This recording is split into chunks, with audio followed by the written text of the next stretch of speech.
صحیح بخاری کی حدیث نمبر 653۔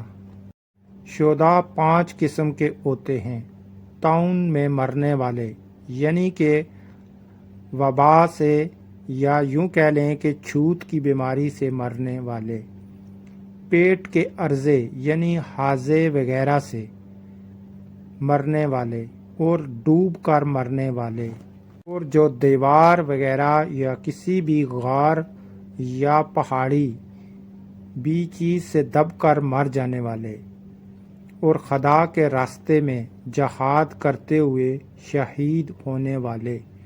اور آپ نے فرمایا کہ اگر لوگوں کو معلوم ہو جائے کہ اذان دینے اور پہلی صف میں شریک ہونے کا ثواب کتنا ہے، اور پھر اس کے سوائے کوئی چارہ نہ ہو کہ کرہ ڈالا جائے، تو لوگ ان کے لیے کرہ ہی ڈالا کریں۔ صحیح بخاری کی حدیث نمبر 657۔ نبی کریم صلی اللہ علیہ وآلہ وسلم نے فرمایا کہ منافقوں پر فجر اور عشاء کی نماز سے زیادہ اور کوئی نماز باری نہیں، اور اگر انہیں معلوم ہوتا کہ ان کا ثواب کتنا زیادہ ہے اور چل نہ سکتے ہوں تو گھٹنوں کے بل گھسٹ کر آتے، اور میرا تو ارادہ ہو گیا تھا کہ مؤذن سے کہوں کہ وہ تکبیر کہے، پھر میں کسی کو نماز پڑھانے کے لیے کہوں، اور خود آگ کی چنگاریاں لے کر ان سب کے گھروں کو جلا دوں جو ابھی تک نماز کے لیے نہیں نکلے۔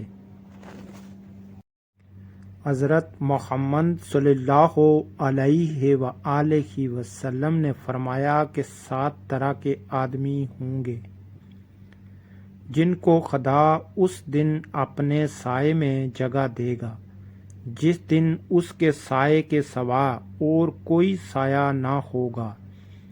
اول، انصاف کرنے والا بادشاہ۔ دوسرا، وہ نوجوان جو اپنے رب کی عبادت میں جوانی کے امن ناک سے مصروف رہا۔ تیسرا، ایسا شخص جس کا دل ہر وقت مسجد میں لگا رہتا ہے۔ چوتھے، 2 ایسے شخص جو اللہ کے لیے باہم محبت رکھتے ہیں اور ان کے ملنے اور جدا ہونے کی بنیاد یہی محبت ہے۔ پانچواں، وہ شخص جس کے کسی باعزت اور حسین عورت نے برے ارادے سے بلایا لیکن اس نے کہہ دیا کہ میں خدا سے ڈرتا ہوں۔ چھٹا، وہ شخص جس نے صدقہ کیا مگر اتنے پوشیدہ طور پر کیا بائیں ہاتھ کو بھی خبر نہیں ہوئی کہ دائیں ہاتھ نے کیا خرچ کیا۔ ساتواں، وہ شخص جس نے تنہائی میں اللہ کو یاد کیا اور آنکھوں سے آنسو جاری ہو گئے۔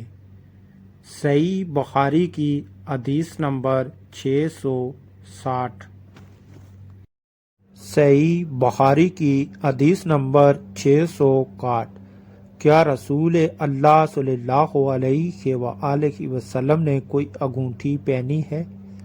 آپ نے فرمایا کہ ہاں، ایک رات عشاء کی نماز میں آپ نے آدھی رات تک دیر کی۔ نماز کے بعد ہماری طرف متوجہ ہوئے اور فرمایا، لوگ نماز پڑھ کر سو چکے ہوں گے اور تم لوگ اس وقت تک نماز ہی کی حالت میں تھے جب تک تم نماز کا انتظار کرتے رہے۔ حضرت انیس رضی اللہ عنہ نے فرمایا، جیسے اس وقت میں آپ کی انگوٹھی کی چمک دیکھ رہا ہوں، یعنی آپ کی انگوٹھی کی چمک کا سما میری آنکھوں میں ہے۔ صحیح بخاری کی حدیث نمبر 662۔ حضرت محمد صلی اللہ علیہ وآلہ وسلم نے فرمایا کہ جو شخص مسجد میں صبح شام بار بار حاضری دیتا ہے، اللہ تعالی جنت میں اس کی مہمانی کا سامان کرے گا۔ وہ صبح شام جب بھی مسجد میں جائے،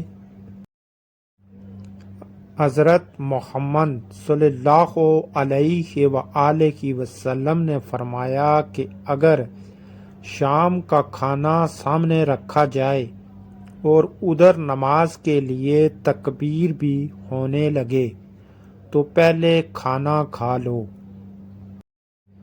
یعنی کہ اگر کوئی مسلمان کھانا کھا رہا ہے یا کھانا شروع کیا ہوا ہے تو جماعت کے لیے تکبیر شروع ہو چکی ہے اور جماعت کھڑی ہو چکی ہے نماز کے لیے، تو وہ مسلمان اپنا کھانا ادھر ہی چھوڑ کر جماعت کے لیے یا نماز کے لیے نہ جائے، پہلے وہ اپنا کھانا کمپلیٹ کرے، اس کے بعد وہ نماز کے لیے جائے۔ اگر آپ کو معلوم ہے اب نماز کا ٹائم ہے اور اب نماز شروع ہونے والی ہے تو جان بوجھ کر کھانے پر بیٹھ جانا یہ درست نہیں ہے۔ ہاں، اگر کوئی لا علمی میں ٹائم کا معلوم نہ ہونے پر کھانا شروع کیا ہوا ہے یا کھانا کھا رہا ہے تو وہ اپنا کھانا پہلے کمپلیٹ کرے، اس کے بعد نماز کے لیے جائے۔ صحیح بخاری کی حدیث نمبر 672۔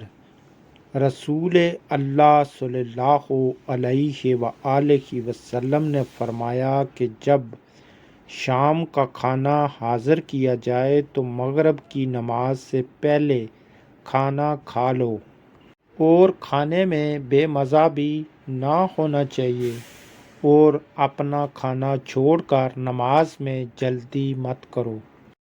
حضرت محمد صلی اللہ علیہ وآلہ وسلم نے فرمایا کہ اگر کھانا تیار ہے تو مغرب کی نماز سے پہلے پہلے کھانا کھا لو، اور اگر کسی وجہ سے آپ کا کھانا ختم نہیں ہو سکا نماز سے پہلے اور نماز کے لیے تکبیر شروع ہو چکی ہے تو آپ پہلے اپنا کھانا مکمل کریں اور اس کے بعد نماز کے لیے جائیں، کیونکہ کھانے میں بدمزگی نہیں ہونی چاہیے۔